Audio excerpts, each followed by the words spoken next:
Thank you so much, Sean, for being on ChompCast today. We're so excited to get to talk with you and have a really great episode. So we wanted to begin with a few icebreakers and warm-up questions, of Okay. course.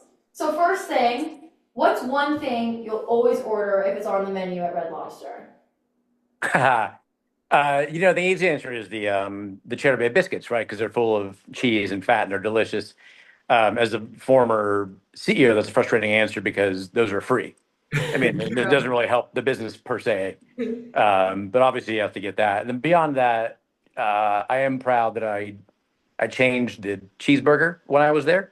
And you wouldn't think cheeseburger at Red Lobster, but it's a nice product and also full of fat and cheese and flavor and bacon and tartar sauce. So uh, cheddar bay biscuits and a good burger for me. What did you change about it?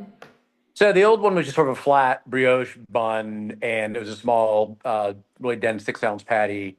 It just didn't look good, and it didn't really present well. And so I moved over to a pretzel bun, Love it. bacon, cheddar cheese, and we made a sauce out of the tartar sauce with a little bit of spice mixed into it, just a lot more flavor, and like a gazillion calories. But Absolutely incredible. it was good. This is a warning to our listeners for this episode. You're gonna get hungry by the end of it. So just for everyone, Starting off strong. All right, so now if you're not locked into business mode, what do you like to do outside of work for fun and to relax a little? I do all the regular stuff guys my age do, like the golf and the pickleball, reading books, those kind of things. It's a timely question because I have twin daughters who just went off to college this year, so I'm finding myself with a lot more free time. One of whom is at Florida, by the way. So, Oh my but gosh. I couldn't convince her. She Just- didn't want to go into business. She went to, she's in biology, so not following my footsteps at all, but so far enjoying it. That's awesome. There you go. Any book recs? I always, 100% of the time, no matter what the context, recommend A Confederacy of Dunces as the greatest book ever written. And it's just, it's a hilarious book. When when you meet the main character, you'll recognize somebody you know in your life that is that main character who's just obnoxious and oblivious to it. And it's a good sort of commentary on the kind of wheel of fortune in life. Sometimes you're up, sometimes you're down. But just a great book set in New Orleans in the '60s, and that's always my go-to for a leisure read I love for it. sure.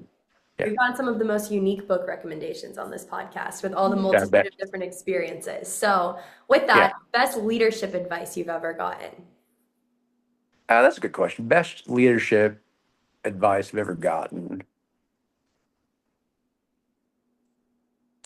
Do you know, as I think about that, I'm thinking like I've probably got this advice from several people over the years, and it's very true. But I found that when you're put into a leadership position, and you often aren't ready for it, right? You're sort of thrust into a leadership position and have to learn the ropes as you go. But I think, listening for twice as long as you speak is always good advice because I think you feel insecure in that moment, like, probably first time you get a promotion and you're leading people and you feel like you have to sort of assert your authority, but you really don't have to be aggressive about it. You need to listen, make reasoned opinions, and then come out with some assertiveness and force. But understand the facts before you start making decisions. Perfect. So we want to transition a little bit into the beginning of your career and maybe even the Yeah. start of you in college. So obviously, we're not the biggest fans of Florida State, but obviously that's where you ended up. What originally pulled you towards Florida State, and how did you enjoy your time there? Yeah, this is a good opportunity. We can dunk on Florida State a little bit because my background is my father was in the military, and so we moved around everywhere. Ended up doing my final year of high school at Niceville, Florida, which is up in the Panhandle. And I think at that time, college it wasn't as intentional. Having gone through it, my daughter is this year now, like very intentional about the fit and the program and the everything. And then it was for me, at least my family, it was sort of that's the closest college to where we are, and it's in state, so that's sort of where you go, and that was the end of the thought process. So I ended up at Florida State, and it's a lovely school, and I had a nice time, and I was involved. I was a RA when I was there, and enjoyed it. But then I graduated with an English degree, And I remember sort of thinking on graduation day, someone asked me, "What are you going to do with that?" And I remember thinking, I hadn't really thought I'd ever get this far, so I don't know. Um, and from there, I ended up getting a job in a retail bank. It's called Household Financial.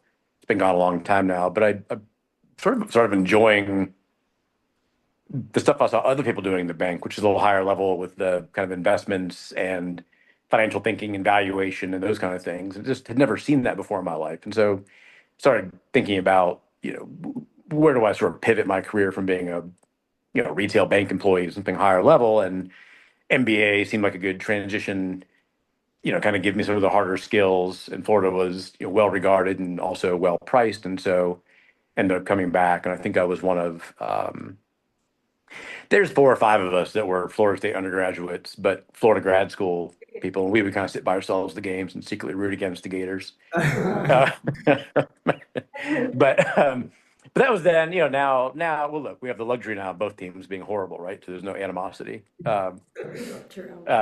When they get better, we'll see how it falls out. But no, so I got in that in Florida. This is where we can dunk on Florida State. Florida State, big state school, not providing a lot of direction, just sort of kind of get you in, get you out. Florida, when I came to Florida, the business program was, under 100 students, very high touch, very career focused. And so I hadn't had that experience. And so that really, in my life, served to kind of get me out of, uh, not out of being directionless, but gave me some good direction and, got my first internship. And that sort of was the first step on everything else. So I actually am a dual degree student here. I got my Okay. bachelor's in information systems. I graduated this Yeah. past semester, and now I'm getting my master's in international business. Oh, very nice. I have noticed kind of what you were just describing of, I mean, Florida is still a large state school. So how would you recommend students navigate that? Because in my experience, the grad school is definitely a smaller, more focused. Obviously, the grad students, there's a lot less than the undergrad. Right. But at a large state school like this, which is kind of a majority of our listeners, what would you recommend students do to individualize it a little bit and create smaller communities within such a big space? Yeah, that's it. And I think let's give Florida some credit too, that I think having seen, even with my daughters now and other friends' children who have gone to Florida, like they've just over the years, maybe every college in the world has, but there's so much more advanced now, or at least more thoughtful about, I think I met my advisor at Florida State once. I think my daughter's already met hers like 4 times, Right. haven't been there 4 months. I think that's all very helpful. But the real advice is exactly what you said, which is make it smaller, right? Find your communities, find your clubs, find your opportunities to help out, be involved in the community around the things you want to do. And that'll take it from, I don't know if it's 50,000 students, whatever it is now, down to 1,000 and then down to a couple hundred. And those are the people that will help you come through. And I think maybe parallel to that or tangential is be involved with your professors. If there's office hours, go meet your professors, participate in the classes. You get so much more of those kind of networking opportunities as opposed to sort of, it's hard now too because you can do classes by Zoom or remote, but the more you can get in front of those people and build those connections, that'll get you the next connection and everything goes from there. So, I mean, you answered your own question, which is take a big school and make it small, but Right. make it small in ways that further your goals. Yeah, I think that's extremely special, and I think even relating it to what Grace said of individualizing your experience. So we want to talk about early on. We've had multiple guests on here, and some of them fall into leadership kind of by accident, and some of them are really actively chasing those roles. So early on in your career, were you actively chasing, being a leadership role, or were you kind of pulled into this new world, pulled into this role by maybe mentors or people that are around you? Yeah, a little bit of both. I think when I came out of the business school, which by the way, I almost said Warrington, but it was just named Warrington the year I graduated. So Really? There you go. that's one of those, like, as I get older, I realize I have to tell people things what they used to be. Like when you drive around and say that used to be a Texaco and so it used to be something else, but now it's Warrington. But so when I came out of that, I had done an internship with a company called Peterson Consulting, and they did litigation consulting, which is, in the very simplest terms, is doing the sort of financial analysis to size the value of claims. And so, for instance, one of my first projects was dealing with chicken growers and the amount of shrinkage in a bird overnight and how that calculated into the payments they got from the growers. And so there's a dispute amongst the growers and ConAgra about how much they're paying for the chicken, which was basically that delta. So you build the whole model and you do the quantification, you come up with the ranges, and that's what becomes the basis for settlement talks or the litigation. It was interesting because it was like solving real world problems. I also learned shortly after getting into it full time, and I should take a step back. I did the internship and leveraged that to get my first job at Arthur Andersen in their litigation consultant group. And my thought there was, do that job, rise up the ranks, become a partner. That was sort of the career goal. But I learned, within a few months of really doing it full time, that for me, that wasn't as much fun because it was 10% framing up the problem, thinking about how to do it and how to model it. And then it was 90% creating binders of backup data and referencing it so that somebody could testify and would have all the answers at their fingertips. So ended up being, in my experience, a lot of arts and crafts was the actual day to day, and the actual fun part of the job was, the very small fraction of it. So I was fortunate at the time at Arthur Andersen, that group was in the same umbrella as as a group called Corporate Recovery Services. And that was more the traditional restructuring where the staff pool, including myself, would get pulled onto litigation stuff, but also restructuring. I did a few of those, and that was just way more interesting because it was really going into, at that time for me, it was chicken processing plants, carpet manufacturing plants, steel mills, a lot of southern-based manufacturing, and just looking at the problem from absolutely zero and deciding, it was an operational problem, it was a people issue, it was a product issue, and building up those analysis. It was all the interesting stuff. It was all problem solving and moving so fast. There's no time to kind of do the work papers that go with it. You're solving problems. And so that was really attractive to me. So I sort of angled myself towards the partners in that group and work with them. And then, that, trying to think how to not bore you, but from that became when Arthur Andersen imploded upon itself. The company that got the mandate to wind down Arthur Andersen was Alvarez and Marsal, and they saw that 100 people at Arthur Andersen were doing similar work to what they were doing, and hired about 50 of us. Which at that time, Alvarez and Marsal was about 100 people, uh, including the new hires. And so it was a very new kind of. We were just figuring stuff out day by day. It was like a startup. There was no real protocol, resources, infrastructure. It was just 100 people getting these clients, and they basically hired us to go, look, we don't, things aren't going well, help us out. That's what we would do. And it was really fun just to, be at that ground level of figuring things out. So that was the progression. It wasn't intentional getting into restructuring. It was intentionally getting into consulting, which led into that nuance of restructuring.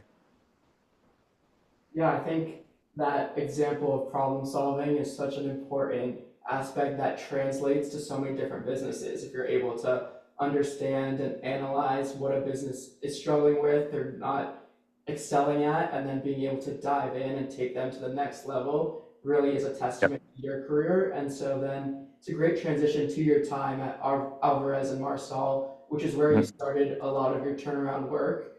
And Yep. so can you get into a little of what turnaround is and how you took some of those companies, analyzed what they did, and how that set you up for the rest of your career?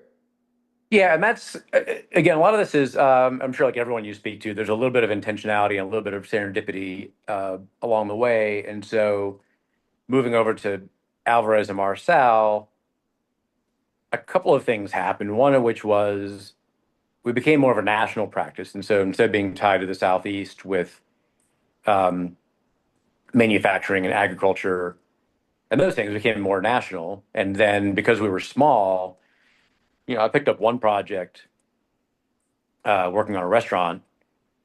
And then because of that, the next restaurant project that came up, I was the restaurant guy. And so, you basically did one and you're the expert, and then I did two, and that was it. As the rest of my career was kind of set, I was going down the path of being the restaurant restructuring guy. And so, uh, again, that came from, first of all, advising lenders and creditors to restaurant companies, and then advising the companies themselves. And then after having gained some credibility, being given the chance again, because it's crisis mode. It was, it was Max and Irma's where the CEO quit, the COO quit. And so the trustee in that case just kind of said, "You be the COO." I had no experience or background. I mean, having worked in restaurants, Burger King and some other places when I was a kid in high school and stuff, that was about it. But all of a sudden I was a COO. And this goes back to my comment about listening. I didn't know what I was talking about, right? But I found the best store operator in the system who was near headquarters. Her name was Amy. I was like, "Amy, I need you to come in and like just tell me how to be COO," which was insulting to her and me because she was a store level manager and obviously could run circles around me operationally, but I had the title, which must have been frustrating. But I kind of brought her on to like, "You got to help me out," and so from there, just really learned from the bottom up, like the dumbest things about opening a store, closing a store, hiring people, counting the cash, health and safety standards, staffing matrices, like all the stuff you really have to know. So I learned that, learned more from her than anything in school or being a consultant. And so that, of course, went well. And then, that opened the doors for being a chief restructuring officer, chief operating officer, a chief executive officer, different chains along the way. Because I got that first one, and to my earlier point, just really listen to somebody who knew what they were talking about. And maybe another life lesson for people was like, and gave her all the credit. There's never a meeting where I didn't ever try to act like I knew what I was talking about without the benefit of her knowledge. And so that elevated her, and she was grateful for that, and therefore more willing to be helpful, and just a good collaboration. So uh, that's where I have a guy. That's why I went, from being the traditional advisory uh, consultant to more of an operational guy, for lack of a better word. Because Alvarez Marsal was small enough that we had the space to do that and take interim management roles, and then B, we're new enough to, we need an industry guy and I could step into that role. So it was there being an opportunity and then being ready for that opportunity, uh, and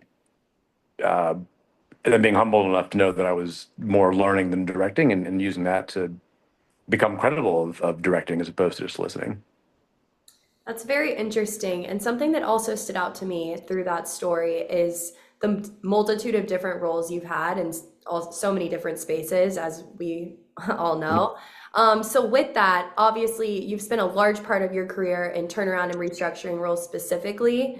When you kind of look across those different companies and the multitude of situations, are there any patterns that show up again and again? Is there anything that you saw repetition with that you learned and, didn't make the same mistake again or something of that nature? And also with that, what makes someone good at turnarounds?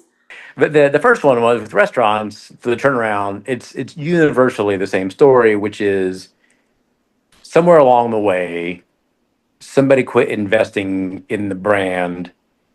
And there's different reasons that comes to pass, but you'll walk into, use Max and Irma's as an example, where they hadn't refreshed the buildings in 10, 15 years. They hadn't really updated the menu. Um, the training function had been eviscerated a little bit, so you're losing some consistency. And then what happens is you get a couple bad stores, and all the management gets directed towards trying to fix the bad stores, which means the good stores gets neglected, which means some good stores become bad stores. It's just sort of negative spiral of events. And then people start doing things like, well, we got to cut the marketing budget to save dollars. We've got to staff the stores less so we can save labor dollars. We've got to do things to kind of simplify the products. We can make it cheaper, or do things like go from an 8-ounce patty to a 6-ounce patty on the burgers, or all things like that. What happens is you just forget that, when you're running 100 stores, you make those decisions thinking you're going to save money, but you forget that the customer experience is being degraded you get 5, 10 years down the road, in the companies, it's not going to be an overnight fix, right? There's no easy button. Maybe that's one of the lessons, is there's no easy buttons in a turnaround. Everyone thinks there are. Everyone thinks, we'll do a new sandwich and put a coupon behind it, but that doesn't fix the stores or the experience or the staffing or the food quality. It's just uh, a long slog to get to an actual turnaround. Um, and that's maybe one of the other lessons is, I got into the turnaround world with the idea that it's so nice to be part of a redemption and a second chance. But the reality is just that a restaurant turnaround is not overnight. you can probably name two or three that have ever actually happened in history in real life. And it takes patience and it takes capital. And so for me, success more often than not doesn't mean turning the brand around. It means redirecting the ship,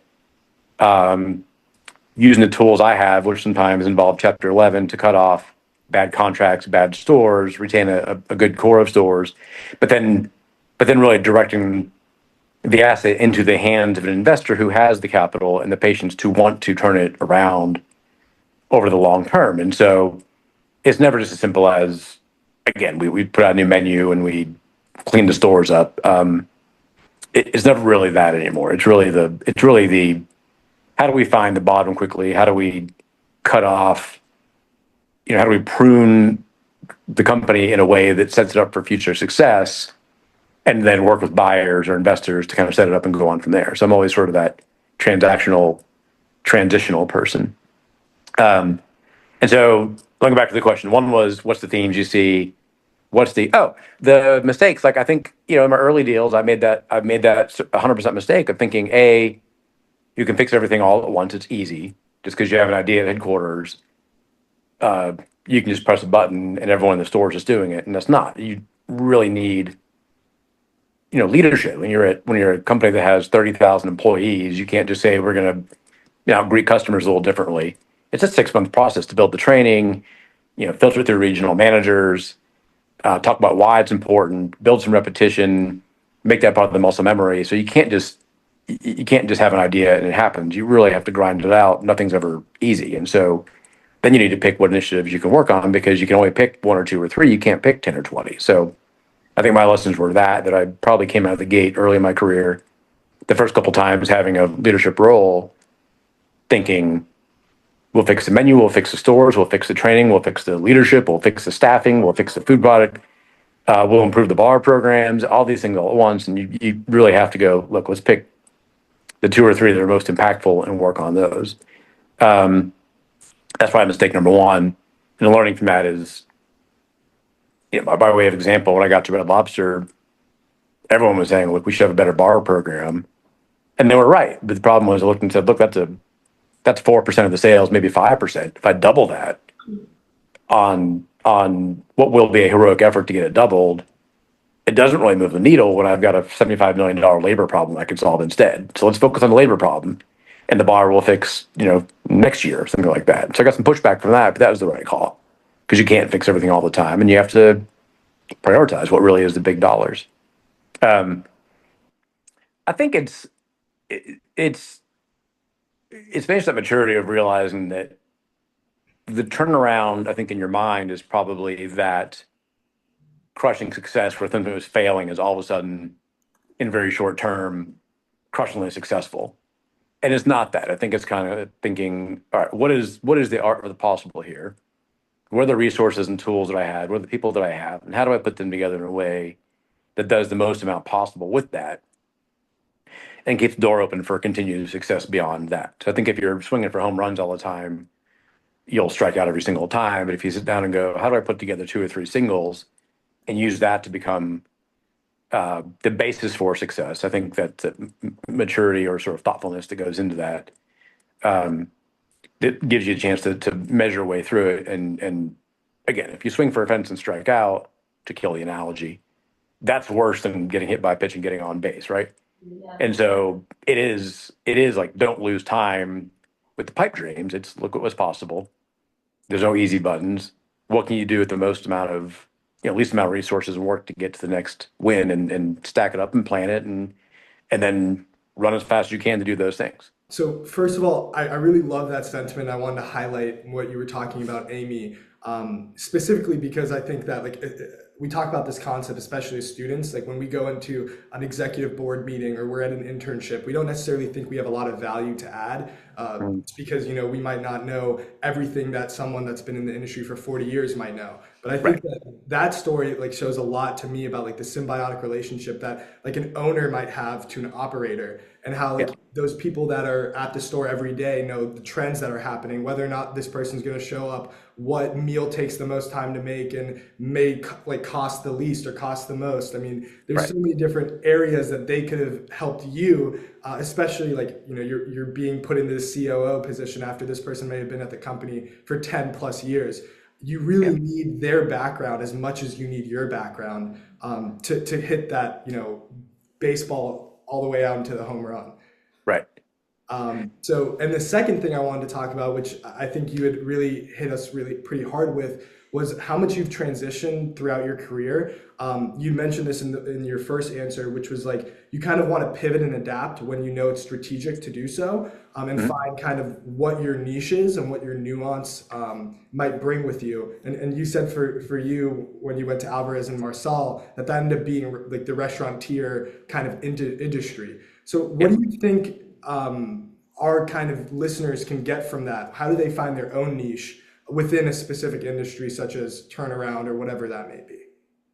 Yes. I think the question really is, or maybe the answer is, to your point, I had some pivots in my focus, but also, I essentially had the same job that I took when I left Florida. I could never left this job. Anderson imploded, but me and my coworkers and my bosses all went together to Alvarez at once. So it's a little mix of, it's always a challenge, find that basis of when do you pivot and when do you just hunker down and put your head down. And so I can tell, people who are young in my firm or even my own children, like, no easy button, right? Back to that same theme of just put your head down and you have a blue collar mentality about work. And you should probably ask yourself as a listener of this, like, what do you want out of your career? If you want to achieve sort of the highest levels of success in your field, and to be honest, like if you want to be a CEO of a $2 billion company, if you want to be a partner in a major consulting firm, if you want to have that level, you're going to have to put in a lot of time and effort and sacrifice to get to that point. So ask yourself if you want that, because it's okay if the answer is no, right? It's okay if the answer is no, I don't want that for my life. It's probably the right answer for most people. But if you do, it's important to you, then I think you weigh that against some of those things in your life where you want to have a social life and you want to be finding the love of your life and you want to be uh, home, 5 o'clock, and you want to have all these little things, not little things, these things are important to you in your life, then there's going to be a trade-off to that. And so it's, I'd tell anyone that there's no easy button. There's going to be hard work. Just put your head down, tough it out. The caveat to that is if that's what you want. If that's what you want, then you're putting the time, putting the effort. And I've seen people when I came out of school that chase sort of, work somewhere 2 years, take an offer for $10,000 somewhere else and go there for 2 years and chase that offer. And that I was into those people who are really at the highest levels of their career. Right? They chased those dollars early, um, but didn't build the credibility, didn't build the network, didn't build the time um, that led to ultimate success down the road. So it's a matter of you have to know when you are ready to cut bait and go to something else, or when you're ready to go, this sucks right now, but I'm going to just grind my way through it to get to that next level. And that's a question you'll ask yourself probably for the next 30 years in your career, right? At some point, you make different choices, but it's long ago. The advice is, I think, just take sort of a blue collar, construction worker idea to work every day, that you're there to do a job, do a good job, be confident but not arrogant, respect people around you, don't act like you don't know, you know what you don't know, and just grind it out. Grind it out until you, if you really, really, really have a crisis of faith about that, then it may not be for you, and that's okay, but recognize that. It's interesting the comparisons that can be made with that life advice and the same with running a business and all the different challenges that come up and the how you have to prioritize different things or really analyze what steps you can take that's going to get you to your most desired goal. And so then with that, I was really wondering about just like a smoke screen or one of those moments that you had with one of those businesses that you worked with that really you were going in one direction, but then you had to pivot or you kind of noticed that something wasn't working and you were like, all right, we got to change something fast.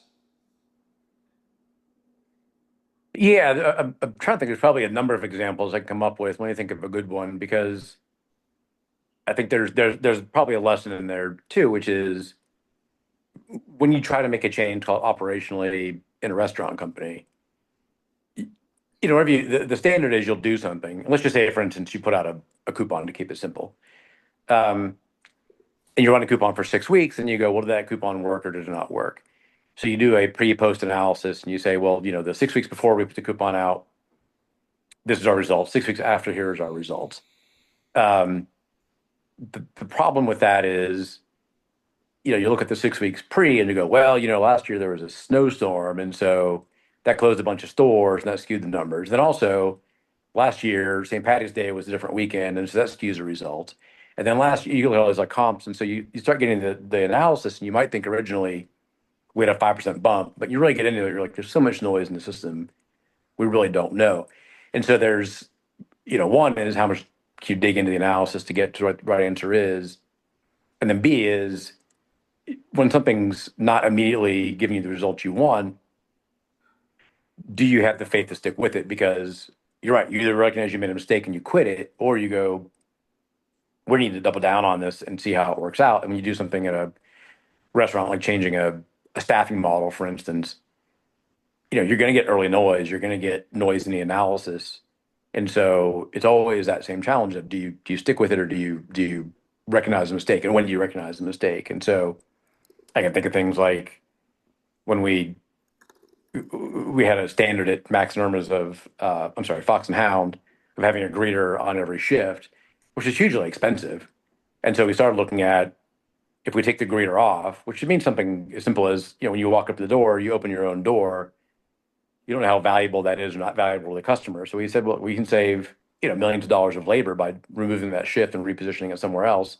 And so we did it and we watched it for 6 or 8 weeks. And what we noticed was it really did sort of diminish the experience a little bit. And then we also noticed we weren't really seeing the pickup in labor hours. Somehow the staffing was going somewhere else unproductive as well. So we watched it for a while, dug for the data, and eventually said, look, it's not worth cutting off the customer experience for the savings we're not really seeing. So we switched that back. And that was, again, as hard as it was to turn off, it was to turn it back on, but we put it back on and learned a lesson and moved on. But I think going back to your question, there's, you'll never have perfect information.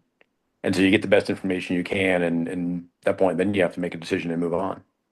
Yeah, and I think I really want to get into, I mean, you talk about so much experience through so many different companies, and I think bringing that into a CEO role at a company as large as Red Lobster, it gives you a diversified skill set, and I think through everything, I think through every episode we even film, we learn that transferable skills and every experience that you have is valuable and will show up, even if it isn't something technical, it might be an experience or it might be something that you had to deal with.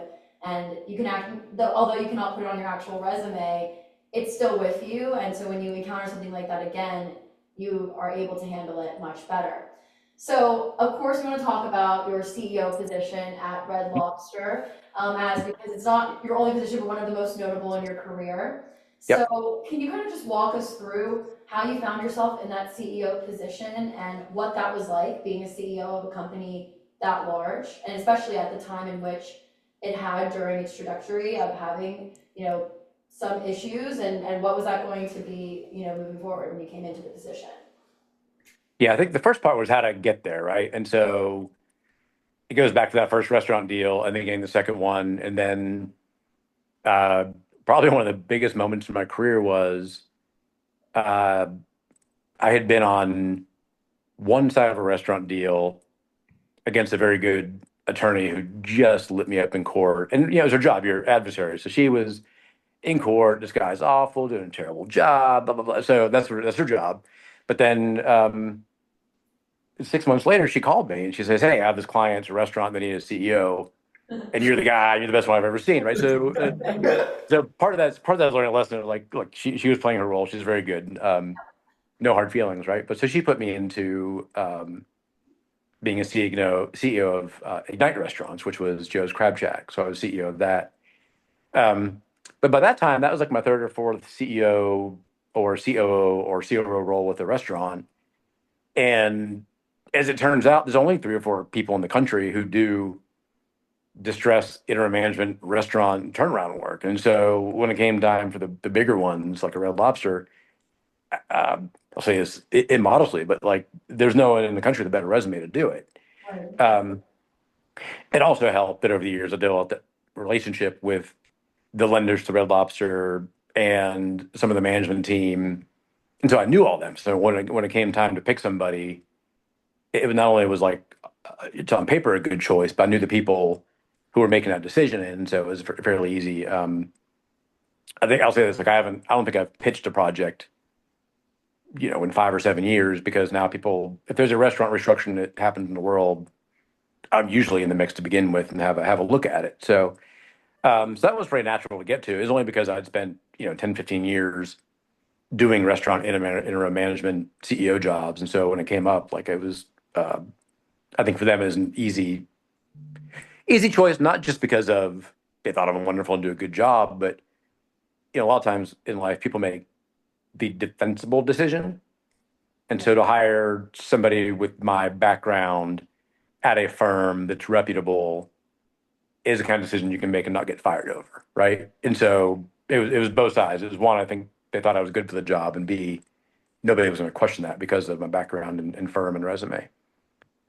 I walked into that maybe not the first, maybe the second, third time in my life with all the confidence in the world because I've gone through, the Max and Irma's being stupid, knowing nothing, and getting to the next one and knowing a little more, but learning a different angle or a different side, having been through um, all those operational issues. And then I'd been, CEO of Zaxby's, which was non-distressed.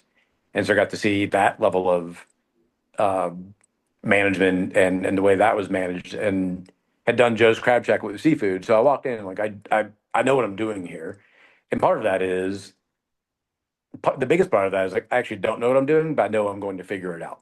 Like I've been down this path before. And so, and then also, developed the skills over time too, that I could be in the room of industry executives and not knowing that exact business. Like seafood supply chain is hugely complicated. I don't have that expertise, but I knew I could direct the gentleman who was in charge of supply chain there with confidence and authority, but also get questions from him. So it was sort of, that was one of the few jobs I walked in, like biggest job ever, $2 billion of sales, almost 700 stores, very complicated capital structure, contentious relationship with the suppliers, and just go like, I don't know what I'm going to do here, but I know I'm going to do as good a job as anybody. And I'm not going to have to learn some of these things I've learned already in my career. So that was an easy one for me to walk into. And I think the work we did there with my team, the amount of time we had, I think uh, was pretty exceptional, and I'm very proud of that work because we walked in with a full team, all of the pieces in place, ready to run not only the bankruptcy side of the process, which is a full-time job, but also the operational side of it, and manage all those pieces together. And just I think it was a good project, is a good role. And I think I walked in there with all the confidence in the world that I just sort of earned over 25 years. Again, immodestly, but I think everyone who's listening to your podcast who wants to go into a career in business should look at that point where I forget the comment about conscious incompetence or conscious competence, but at some point you get to like, I know what I don't know, and it's fine. I'm not embarrassed to admit it. And walking to that role, I think was again not a challenge really at that point, at least not uncomfortable. Yeah, so a lot of your work happens at kind of C-suite level, like industry, but for a lot of us college students, all we know about that turnaround business and the restaurant business would be these TV shows like Bar Rescue. And Yep. so, are Yeah. there any truths, are there any fallacies to a show like that? What's kind of comparable to your different levels? And like, how do you make what you do, like, understand it like one of those shows? Yeah, I think the Jon Taffer shows they're pretty good. They're entertaining. Mhm. You see these individual ownerships. I think what you don't see on the shows, because he's right about this, like you have to have a clean store, you have to have a decent menu, you have to have good preparation, consistency. What they don't really show is, I'm stealing from somebody else, but operations is Groundhog Day.